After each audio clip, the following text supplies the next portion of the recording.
تو یہ بندوبست اللہ پاک نے ہر دور میں مسلمانوں کے لیے، انسانوں کے لیے رکھا ہے کہ ایسے لوگ معاشرے کے اندر ہمیشہ موجود رہیں گے کہ جن کی صحبتوں میں، جن کے پاس بیٹھنے سے لوگوں کو دین کا حقیقی فہم حاصل ہوگا، حقیقی شعور حاصل ہوگا، ان کو پتہ چلے گا کہ دین کہتے کس کو. اور یہ جو کتابی دین ہے اور یہ جو سننے اور سنانے والا دین ہے اور صرف پڑھنے اور پڑھانے والا دین ہے، یہ ایک معلومات کی کہ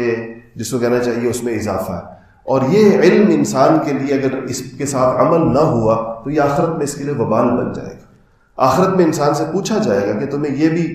پتہ تھا اور یہ بھی معلوم تھا اور یہ بھی معلوم تھا اور یہ بھی معلوم تھا، لیکن اس کے اوپر تمہارا عمل کیوں نہیں تھا. یہ سوال اس کے بارے میں ہوگا. ایک چیز یاد رکھیں کہ یہ جو سوال عمل علم کے مطابق ہوگا، یہ نفلی علم کی بات ہو رہی ہے. فرض علم کے اندر یہ نہیں پوچھا جائے گا کہ تمہیں یہ پتہ تھا یا نہیں پتہ تھا. فرض علم میں جس کی جو ہر مسلمان پہ فرض ہے، اس کی مثال بالکل ایسی ہے جیسے کوئی بندہ اگر ٹریفک کا سگنل توڑ دے اور آگے اس کو ٹریفک سارجنٹ پکڑ لے تو یہ اسے کہے کہ مجھے تو اس بات کا نہیں پتہ تھا کہ سرخ بتی کے اوپر رکا جاتا ہے، میں تو سمجھا تھا کہ سرخ بتی پر چلتے ہیں اور سبز پہ رکتے ہیں، میں تو یہ سمجھا تھا. تو یہ عذر اس کا اگر ٹریفک سارجنٹ نہیں مانے گا، کہے گا کہ یہ تو دوہرا جرم ہے. اگر دیکھا جائے کہ ایک تو آپ نے اشارہ توڑا، یہ ایک جرم ہے، اور دوسرا جرم یہ ہے کہ ٹریفک کے قوانین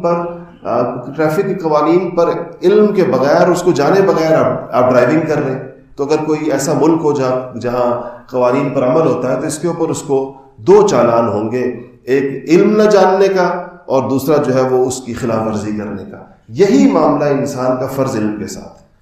کہ اگر فرض علم کسی کو نہ ہو، قیامت میں اس کا پوچھا جائے تو وہ اگر یہ کہے کہ مجھے تو اس بات کا علم ہی نہیں تھا اور وہ چیز فرض کے درجے کے اندر داخل ہوتی ہو تو یہ اس کا دوہرا جرم سمجھا جائے گا کہ ایک اس کو اس کا پتہ نہیں تھا جو چیز کو پتہ ہونی چاہیے تھی، اور دوسرا اس نے اس کے اوپر عمل بھی نہیں کیا.